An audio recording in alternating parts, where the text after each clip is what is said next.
नमस्कार, मी मनोहर पवार. TV1 मराठीवर सर्वांचं स्वागत आहे. माझ्या समवेत मुचंडी जिल्हा परिषद मतदारसंघातील भाजपकडून इच्छुक असलेले उमेदवार आहेत, जे उद्योगपती आहेत. माननीय राजाराम चमकरे साहेब माझ्या समवेत उपस्थित आहेत. गेल्या वर्षभरापासून मुचंडी जिल्हा परिषद मतदारसंघामध्ये त्यांचा संपर्क सुरू आहे.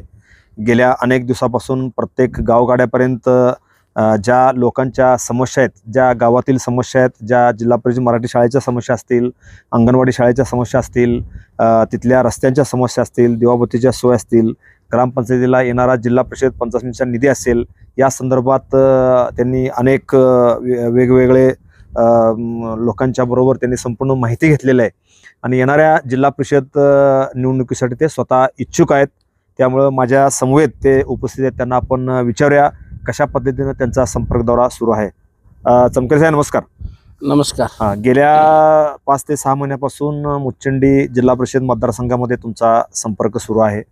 अनेक गावामध्ये तुमचा आता धावता दौरा सुद्धा सुरू आहे. कशा पद्धतीने तुमचे दौरे मुचंडी मतदारसंघामध्ये सध्या सुरू आहेत? नमस्कार.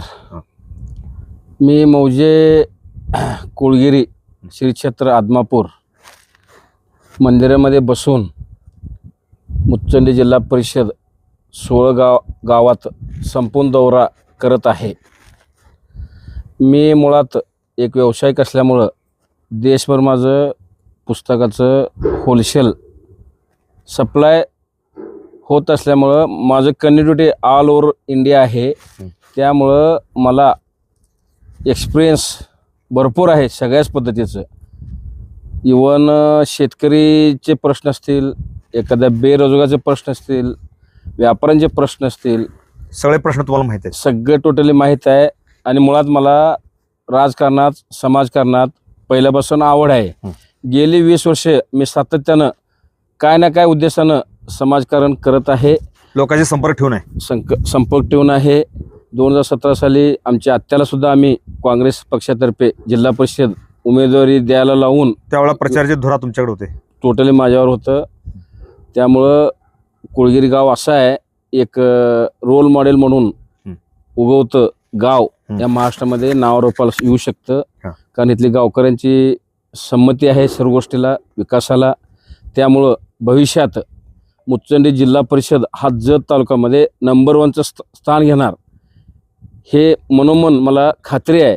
कारण हा मुचंडी जिल्हा परिषदामध्ये बहुजन समाज सुशिक्षित आहे. काही ठिकाणी जरी थोडंफार कमतरता असलं, शैक्षणिकच्या बाबतीत असेल, पाण्याचे प्रश्न असतील किंवा वेगवेगळ्या योजनेची माहिती अभावी काही गावं मागास आहेत, हे जरूर मान्य करतो.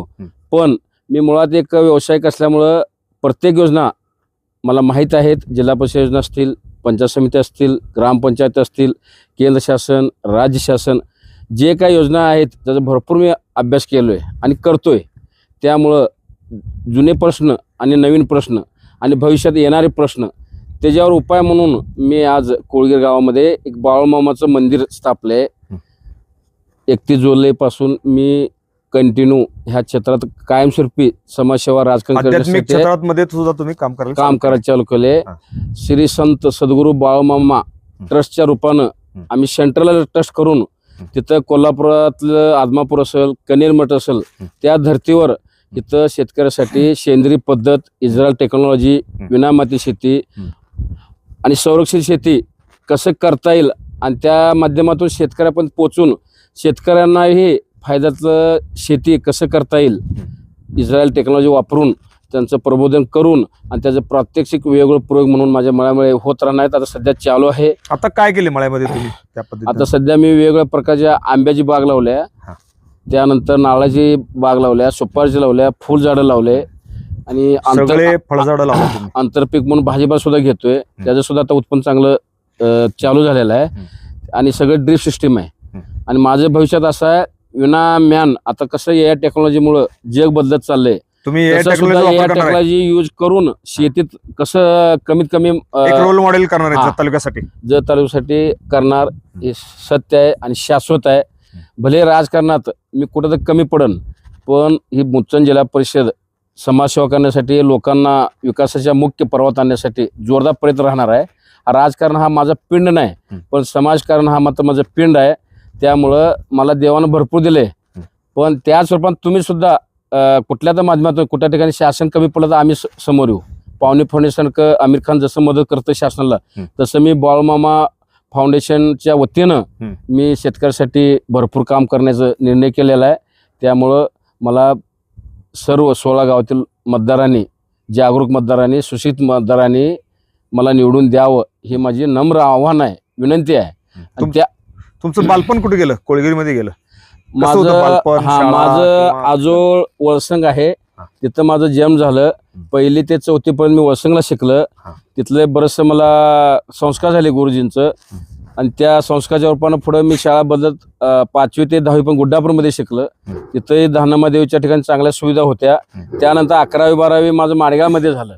त्यानंतर 1990 साली मी कोल्हापुरात एका बेकरीमध्ये वेटर म्हणून काम सुरुवात केली. क्या बात आहे. त्यानंतर मग मी पुस्तकाच्या दुकानात जाऊन फडके बुक हाऊस म्हणून कंपनी आजही पब्लिकेशन आहे, तिथं सर्व्हिस म्हणून काम केलं. मग त्याचा अनुभवाच्या जोरावर आणि परत मी पुण्याला गेलं. पुण्यामध्ये सुद्धा एक सरस्वती ग्रंथ भांडार म्हणून आपण चौकात मोठं दुकान नावलेलं, जुनं दुकान आहे, शेकडो वर्षाचे परंपरा त्या दुकानाला. तिथं सुद्धा मी 3 वर्ष काम केलं. त्यानंतर तिथनं बी एक्स्ट्रा नॉलेज घेण्यासाठी मुंबईला गेलं. मुंबईला सुद्धा माटोळमध्ये मधु बुगडे पाहून हे सुद्धा फार नामवंत प्राचीन दुकान आहे, तिथं बी मी 3 वर्ष काम केलं. मग मी 2009 साली एक स्वतःचा बिझनेस करूया म्हणून अनुभवाच्या आधारे मी 2009 साली मी आणि माझे बंधू नामदेव चेमकर दोघांनी मिळून आमचं राजबुक हाऊस च्या रूपानं सुरुवात करून आज माझे जवळजवळ 12 फर्म आहेत पुस्तकाच्या लाईनमध्ये. सगळ्या फर्म व्यवस्थित काम करत आहेत आणि मी चांगल्या पद्धतीनं रोजगार देत आहे. मला एक सामाजिक आवड म्हणून मी लाईफ टाईम परमनंट ह्या कोळगीर गावे स्थायिक आहे. ह्या संपूर्ण जत तालुक्याचं मला एक विकास केंद्रबिंदू म्हणून करायचं आहे. आणि जत तालुक्याचं एवढं भाग्य आहे की आमचं आता आजचं जी गोपीचंद पडळकर आहेत ते एक विकासशील व्यक्तिमत्व आमदार असल्यामुळं आणि ते एकदम मुख्यमंत्री जवळच असल्यामुळं एक विकास काय असते हे प्रात्यक्षिक आज त्यांनी करून दाखवत आहेत. त्याला सुद्धा एक मदत जोडीला डॉक्टर नगराध्यक्ष झाले. त्यानंतर आळले डॉक्टर सुद्धा काम मोठं आहे. त्यांचं बी वैद्यक क्षेत्रात नाव कमवलंय, रोजगार देतात. त्यांचंही सुशिक्षित एक प्रोफेशनल पांढरविषय व्यक्तिमत्व आहे. त्यांना मी पितृत्व मानून मी परवा नगरपालिकेच्या इलेक्शन मध्ये सहभाग घेतला. पायातला चप्पल पण केला. किती दिवस तुम्ही चप्पल घातली नव्हती? मी जवळजवळ 1 महिना चप्पल घातलं नव्हतं. काय त्रास झाला? काय भरपूर त्रास झाला म्हणण्यापेक्षा मला एवढा आनंद होता, त्या त्रासाकडे मला लक्ष अजिबात नव्हतं. काही करून आपलं उमेदवार निवडून यायला पाहिजे माहित म्हणजे आम्हाला आमचं तालुक्याचं नेतं म्हणा, आमचं पक्षाचं काम म्हणा, आणि मी जे काँग्रेस सोडून ते बीजेपीत गेलो तिथलं वातावरण बघितलं. आज वर नरेंद्र आहे, मुंबईत देवेंद्र आहे आणि जतमध्ये रवींद्र आहे आणि मी मुच्चन गटात राजाराम उप राजेंद्र ह्या तत्वान मी आता इथून पुढे वाटचाल राहणार आहे. आणि त्यांना आशीर्वाद गोपीचंद पडळकर साहेब आहेत आणि त्यांना मी माननीय स्वर्गीय गोपीनाथ मुंडेचा अवतार समजून त्यांना मी बी सुद्धा एक आपुलकी तयार झाले त्यांच्या व्यक्तिमत्वाबद्दल. त्यामुळे ते सुद्धा काम उत्तमपणे करत आहेत महाराष्ट्रभर. त्यांचं सुद्धा चांगलं कमांड आहे, होल्ड आहे प्रशासनावर. आणि विकास म्हणजे काय असते इतर पक्षांनी आमच्या आमदार साहेबांकडे बघून त्यांनी सुद्धा शिकून घ्यावं असं माझं नम्र आव्हान आणि विनंती आहे. त्यामुळं इथून पुढे जी भविष्य आहे जत तालुक्याचं म्हणा, आमच्या मुच्चन जिल्हा परिषद आताही बदलत आहे, पुढे सुद्धा भरपूर बदल होणार आहे. त्या बदलाला अनुसरून जास्तीत जास्त मतदारांनी बीजेपी भाजपाला उमेदवाराला मतदान करून निवडून द्यावं हे माझं विनंती आहे. त्यात मी सुद्धा एक पेशल म्हणून तुमच्या समोर येणार आहे, एक पेशल उमेदवार म्हणून. त्याचं काय उद्दिष्ट आहेत माझ्या जीवनामध्ये. मी आज जे संघर्ष केला म्हणजे थोडक्यात मी आता पुस्तकाच्या लाईनमध्ये असल्यामुळं मी हजारो वर्षाचं प्रत्येक देशातलं आवड म्हणून मी जगाच्या सर्व देशाचा अभ्यास मी पुस्तकाचा अभ्यास केलेला आहे सगळ्या भाषा. त्यामुळं रशिया क्रांती असेल, फ्रेंच क्रांती असेल, भारतातलं स्वातंत्र्य लढा असेल, सगळ्या अमेरिकेचं असं सगळं मी अभ्यास केल्यामुळं इथं आपल्या जतमध्ये मुच्चनगडात काय कमतरता आहे त्याचं पुरेपूर मला जाणीव असल्यामुळं त्यामुळे त्या मुद्द्याला हात घालून मी एक विकासाच्या मार्गावर घेऊन जाण्याचा प्रयत्न करणार आहे. आणि मी मुळात शाहू फुले आंबेडकरांच्या विचारानं चालणारा कार्यकर्ता जरी असलो तरी भाजपा बी एक असं पक्ष आहे हे जगात नंबर 1चं, कारण तिथं घराणेशाही नाही आहे. त्यामुळं तिथं कोणी न्याय देणार पक्ष असल्यामुळं माझं त्या पक्षाचे विचार सगळं आवडते. म्हणून मी आज भाजपामध्ये प्रवेश करून माननीय पालकमंत्री चंद्रकांत पाटलांच्या उपस्थितीमध्ये प्रवेश करून माझं आज कार्य चालू झालेलं आहे भाजपामध्ये. त्यामुळं इथून पुढं AI टेक्नॉलॉजी वापरून मी जतमध्ये 6 एकर जागा घेतलेला आहे. कुठे KG घेतली to- जागा तुम्ही? जागा सातारा रोडला आमदार साहेबांच्या अपोजिट साईडला संकपाळांच्या संग्राम सातारा रोडला घेतला तुम्ही? सातारा रोडला घेतलेला काय आहे. सुरू करता येतं? तिथं KG to PG एवढ्यापर्यंत माझं शिक्षण संस्था उभी करण्याचा माझा प्रयत्न राहणार आहे. हा. कारण आज शिक्षणासाठी जत तालुक्याला एक तर जावं लागतं पुण्याला, नाही तर सांगली, कोल्हापूर, सोलापूर, बेंगलोर हा सगळा विषय चॅप्टर क्लोज करून सगळ्या शिक्षणाच्या सुविधा कसं जतमध्ये उभा करता येईल ह्या हिशोबाने माझा प्रयत्न राहणार आहे. आणि त्या प्रयत्न म्हणून आम्ही बेंगलोरला एक आमचं एक ग्रुपमध्ये डायमंड इन्स्टिट्यूट म्हणून आहे, डायमंड कॉलेज, त्याची शाखा फ्रँचाइज फ्रँचायझी इथं आम्ही घेतलेल्या आहेत जतला. त्यामुळे ते अनुशेखन काम बी चालणार आहे. त्यामुळे इथे शिक्षणाची गंगा वाहणार आहे. कारण काल क्रांतीज्योती सावित्रीबाई फुलेंचं जयंती झाली. त्या जयंती सुद्धा मी कार्यक्रम म्हणणं केले. आज सावित्रीबाई होत्या म्हणून आज मुली शिकल्या. मुली शिकल्यामुळं घर शिकलं, घर शिकल्यामुळं राज्य शिकलं, देश शिकलं. आज जे नाव येते याचे महात्मा फुले असतील, स्वातंत्र्यवीर सावरकर असतील, आणि आपलं वाजपेयी असतील, आता जे विश्वगुरू नरेंद्र मोदी साहेब असतील, JP नड्डाजी असतील, ह्यांचं नेतृत्व बोलण्याच्या पलीकडे गेलेलं आहे. जगात एक नावाजलेलं देश असं आमच्या स्वप्नात सुद्धा एवढं नाव होईल आणि नावाजलं जाईल स्वप्नात वाटलं नव्हतं. भारताचं एवढं अग्रेसर स्थान निर्माण केल्यामुळं आज देशाचं आपल्या महाराष्ट्राचं भाग्य मोठं आहे. आणि इथून पुढं आपलं एवढे CM धडाडीचे आहेत निर्णय क्षमता घेण्यात किंवा उद्योग महाराष्ट्रात कसं आणता येईल जास्तीत जास्त, आणि सर्व समाजाला पुढं घेऊन जाऊन कसं महाराष्ट्र अग्र राहील ह्या पद्धतीने त्यांचा प्रयत्न असल्यामुळं ती बी आमचे नेते एवढे स्ट्रॉंग असल्यामुळं की आमच्या निष्ठावान कार्यकर्त्याला अजिबात भीती म्हणजे काही चीजच आमच्या मनात येत नाही. काम करायला उलट प्रोत्साहन मिळतं आणि उत्साहित होऊन आम्ही रात्रंदिवस आज भाजपाचं काम करत आहे. एकंदरीत आता तुम्ही गेले महिना 2 महिने मुचंडी मतदारसंघामध्ये फिरत असताना काय लोकांच्या समस्या आहेत? एकूण 16 गाव आहेत. कुठल्या कुठल्या गावात तुम्ही गेला, लोकांच्या काय समस्या आहेत? बरं, आता ते मुचंडी जिल्हा परिषदेच्या 16 गावात जर मी बारीक निरीक्षण केले, पहिलं प्रॉब्लेम आहे जिल्हा परिषद शाळा. मग एक आनंदाची गोष्ट अशी आहे, ह्या वर्षापासून 2026 पासून महाराष्ट्र शासनानं CBSE धर्तीवर पहिलेपासून शिक्षण द्यायला सुरुवात केली. या गोष्टीचा मला आनंद का झाला? पहिलं आपलं महाराष्ट्र सिलेबस शासनाचा स्टेट गव्हर्नमेंट आणि CBSEचं बरंचसं तफावत होतं. त्यामुळं मुलांच्या गुणवत्तेत बरंचसं फरक पडत होता. UPSC परीक्षा असेल, IPSL असेल किंवा कुठल्याही जे स्पर्धा परीक्षा होतात, आता ते एकाच आघाडीवर समपातळीवर आल्यामुळे एज्युकेशनमध्ये ती एक चांगली गोष्ट फायदा होणार आहे. त्यामुळं माझं एक वेळ मी मंदिराकडे लक्ष नाही देणार, खरं मी शाळा मंदिर समजून प्रत्येक मुलांचं हुशार नामवंत मुलासाठी मी माझ्या फर्मतर्फे त्यांना ते सुशिक्षित होईपर्यंत. तुम्ही आता काही शाळेनं सुद्धा पुस्तक दिलेत? हो, वळसंगच्या शाळेला दिलेत, बाकीच्या शाळेला पण दिले. माझं प्रयत्न आहे पहिलं 16 गावात मुचंडी जिल्हा प्रत्येक शाळेला एक अद्ययावत लायब्ररी उभं राहो आणि त्या लायब्ररीसाठी मी पुस्तकं विनामूल्य देणार आहे. आणि तेच प्रयोग संपूर्ण जत तालुक्यामध्ये राबवावं असं बी माझं प्रयत्न राहणार आहे भविष्यामध्ये. त्यामुळे मला पुस्तक वाचाल तर वाचाल हा हे संदेश आहे, ब्रीदवाक्य आहे. आणि शिका, संघटित व्हा, ही जी आंबेडकरांचा संघर्ष करा. त्यामुळे त्या तत्वानं मी जाणारा कार्यकर्ता असल्यामुळं मला फार मोठ्या या युवक वर्गाकडून, सर्व शेतकरी वर्गाकडून अपेक्षा आहे त्यांच्याकडून की त्यांनी जास्तीत जास्त माझं प्रचार करावं, प्रसार करावं आणि चांगल्या माझ्या सेवेचा उपयोग करून घ्यावं. आणि त्यांनी सुद्धा त्या सेवेच्या रूपात मला सुद्धा त्यांनी जर पद दिलं, त्या पदाला सोबत साजेल असं मी काम करेन, ही मी आज बाळूमामाला साक्षीला ठेवून ग्वाही देतोय. तुम्ही फिरत असताना आणखीन काय समस्या आहेत? आरोग्याच्या समस्या असतील, रस्त्याच्या समस्या असतील, आता शिक्षणाच्या समस्या बरोबर, शेतीच्या समस्या भरपूर आहे. शेती समस्या काय समस्या?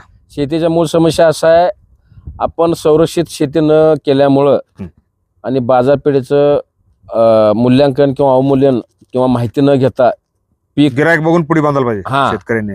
मागणी आणि पुरवठ्याचं ताळमेळ घालून शेतकऱ्यांनी जर शेती केली तर आज ही शेती फायद्यात येऊ शकते. सामूहिक शेती करायला पाहिजे असं म्हणणं आहे तुमचं? हो, तसं बी करू शकतोय. वैद्य जरी केलं तरी काय हरकत नाही. जे सक्षम शेतकरी आहेत त्यांनी सुद्धा इस्रायलच्या धर्तीवर शेती केली तर शेती हा नक्कीच. असं काय तुमच्या डोक्यात आहे का? कोल्हापूर मार्केट सुद्धा भाजीपाल्यासाठी चांगला आहे, तिथून गोव्याला भाजीपाला जातो, त्यामुळे इथला सामूहिक शेती करत इथला भाजीपाला कोल्हापूर मार्केटला नेऊन गोवा मार्केटला नेण्याचं असं काय डोक्यात आहे मध्यंतरी बोलला होता तुम्ही? हो आहे. हा. काय माहिती आहे का, सध्या रासायनिक शेतीमुळं हा. एवढं शरीराची हानी होते. हा. शरीराची हानी हजार तर देशच टोटली एका रोगीला बळी पडतो की काय अशी परिस्थिती आहे. प्रतिकारशक्ती कमी झालेली आहे. मी कनेरी मठात कायम जात असतोय कोल्हापुरात, तिथं बघतो मी सेंद्रिय शेती. सेंद्रिय शेतीचे काय फायदे आहेत. मग त्या हिशोबाने सगळे त्यांच्या रोपं आणून सेंद्रिय पद्धती जुनी पद्धत शेती करून आणि त्या सेंद्रिय जी माल आहे भाजीपाला आहे त्याला एवढं डिमांड आहे मार्केटला की सांगण्याच्या पलीकडे आहे. एका एकरामध्ये जर सेंद्रिय शेती केली तर संपूर्ण 4-5 जणांचं कुटुंब जगू शकतो. असं एक रोल मॉडेल कनेरी मठामध्ये कोल्हापुरात तयार केलेलं आहे कारशिवजी महाराजांनी. भेट झाली तुमची? हो, भेट झाली. ते सुद्धा इथे येणार आहेत. त्यांना सुद्धा इथं मी गोशाळा उद्घाटन करणार. सध्या मी गाय सांभाळायचा निर्णय घेतलेला आहे, देशी गोसंवर्धन. मग त्याच्यानंतर प्रॉडक्ट सुद्धा शासनानं अनुदान पण सुरू केले. हो, केले. गोशाळा करणार आहे मी, परत मेंढी पालन करणार आहे. हे सगळं माझ्यासाठी काहीच नाही. मी एक पुस्तकाचा व्यापारी आहे, पण एक सामाजिक आवड म्हणून एक माझ्यासारखं इथे सर्वसमाज शेतकरी सुद्धा आयुष्यात पुढे जावं, पैसे कमावं, श्रीमंत व्हावं ही एक मनोमन इच्छा असल्यामुळे ही त्यांच्यासाठी मी पुढे राबवत आहे. त्याचं प्रात्यक्षिक घेण्यासाठी त्यांनी माझ्या ह्या मळ्यामध्ये येऊन प्रॅक्टिकल बघू शकतात. त्यांना इथलं अनुभव येईल मी जे बोलतोय ते आहे की नाही खरं. त्यामुळे त्यांनी प्रत्यक्षात इथं यावं, अनुभव घ्यावं आणि फायद्याचं शेती करावं ही माझी. त्यानंतर तुम्ही मध्यंतरी एक सांगितलं होतं की मुचंडी जिल्हा परिषद मतदारसंघातील अनेक गावातील जे चांगले शेतकरी आहेत त्यांना इस्रायलला तुम्ही घेऊन जाणार आहे.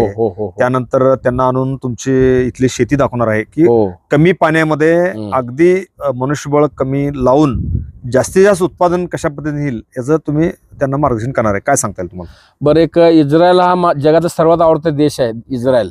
कारण इस्रायल आपला महाराष्ट्र एवढे देश नाही, पण त्या देशाचं एवढं वैशिष्ट्य आहे, वाळवंटात त्यांनी नंदनवन केलेलं आहे. कुठल्या जोरावर? टेक्नॉलॉजीवर. आणि तिथे पहिलं काय केलं जातं, मागणी आणि पुरवठाचे ताळमेळ बघून उत्पादन घेतलं जाते. सगळ्या शेती प्रोडक्ट आहेत, मग ते संपूर्ण युरोपात त्यांचं सप्लाय होते.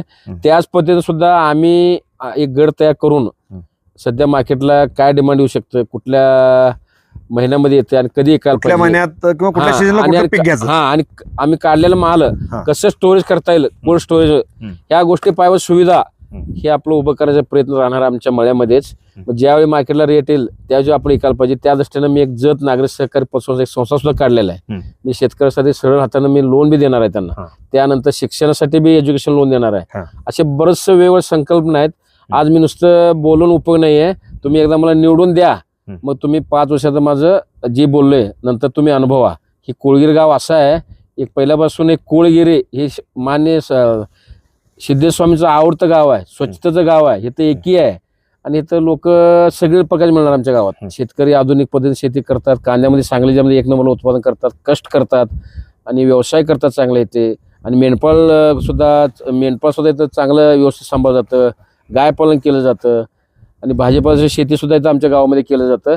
फक्त ते थोडंसं छोट्या प्रमाणात आहेत, पण माझं भविष्यात असं प्रयत्न आहे सगळ्या शेतकऱ्यांना संघटित करून जास्तीत जास्त मोठ्या मॉलपर्यंत डीमार्ट सारख्या कसं जाता येईल, चांगलं रेट कसा घेता येईल त्याबद्दल माझा प्रयत्न राहणार आहे. कृषी विभागाच्या अनेक योजना आहेत, मात्र त्या शेतकऱ्यापर्यंत तळागाळापर्यंत पोहोचत नाहीत. यासाठी काय तुमचा संकल्प राहील? तेच तर अडचण आहे. सध्या AI टेक्नॉलॉजीमुळे आता शासनात सुद्धा काम भरपूर हलकं झालेलं आहे. कारण प्रत्येक गोष्ट व्हॉट्सअपवर, इंस्टाग्रामवर, फेसबुक माहिती होणार आहे आज ना उद्या. आता सध्या चालूच आहे. आता सेंट्रल गव्हर्नमेंटचे जे पैसे येतात किंवा आपल्या महिलासाठी जे पैसे जमा होते सगळं ऑटोमॅटिक डायरेक्ट झाले, थेट झाले. आता तशा सगळ्या गोष्टी थेट मेसेज येत जाईल, व्हॉट्सअप येत जाईल. फक्त मला एक संदेश आहे समाजाला, सगळ्या तरुण पिढीला, तुम्ही व्यसनाधीन होऊ नका. कामाची जिद्द बाळगा. जगाला काही लागत नाही. चांगलं खावा, चांगलं प्या आणि सदृढ राहा, शरीर सदृढ ठेवा. तुम्ही ड्रायफ्रूट पण देताय सगळ्यांना? हो, माझी एक आवड आहे. म्हणजे कसं आहे, आमचं देवानं दिले मला भरपूर. आमच्या मुलाच्या अनेक वर्षापासून देत आहेत. मला एक आवड आहे अन्नदान करण्यात. मला पहिल्यापासून पुढाकार राहतोय आणि इथून पुढे मी राहणारच आहे. माझ्या मुलग्याला ड्रायफ्रूट देत असताना मला एक खंत वाटते की आमच्या मुलात एवढं आम्ही सांभाळतोय तरी सुद्धा ते मी त्यांना काय तर काजू द्यायला खायला दिलं, बदाम दिलं फ्रायमध्ये, तरी सुद्धा ते आमची मुलं एवढं आम्ही सदन आता आर्थिक परिस्थिती सदन असल्यामुळं ते वरचं नमकीन एवढं चोकून मुलगा आमचं सायला ठेवतोय. अशी परिस्थिती आमच्या घरात आहे. आणि आज आमच्या गरीब कुटुंबातल्या मुलांना शेंगदाणा खायचं म्हणलं तरी अवघड गोष्ट आहे.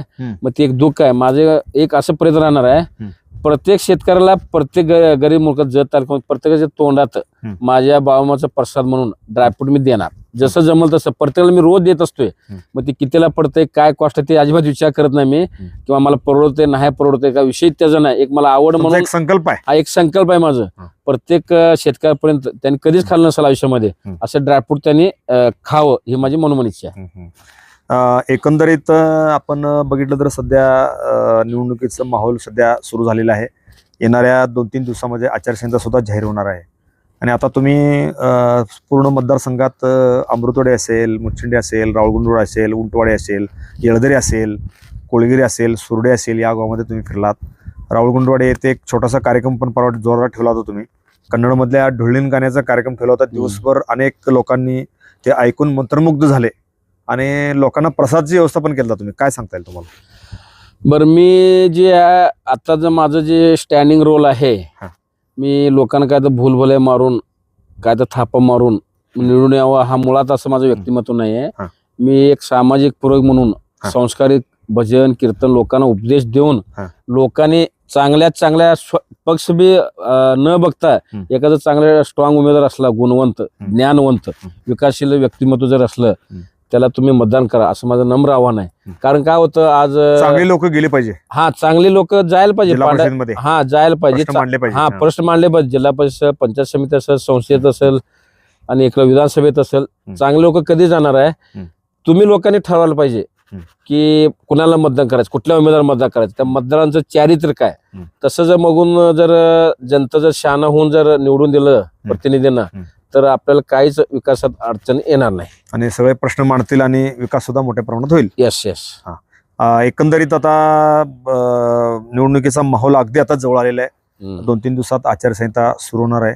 तुमच्या मुच्छिंडी जिल्हा परिषद मतदारसंघातील मतदारांना काय सांगता शेवटचं बघा, 16 गावं जी येतात मुच्चन जिल्हा परिषद, मी एकच आम्ही देतोय. 16 गावं जी मुच्चन जिल्हा परिषद गट आहे, बाकीच्या 8 गटापेक्षाही विकासात नंबर 1 राहील आणि महत्वाचा गट आहे. आणि हा मतदारसंघ टोटल जत सिटीला वेढा घातलेला आहे. जिल्ह्यात तुम्ही टॉपर नेणार? हा, जिल्ह्यात एक ग्वाही देतो. आणि मी बाळूमाला साक्षी ठेवून, आमच्या ग्रामदेव भैरवनाथला साक्षी ठेवून एवढं तुम्ही एकदा फक्त माझा विश्वास ठेवा.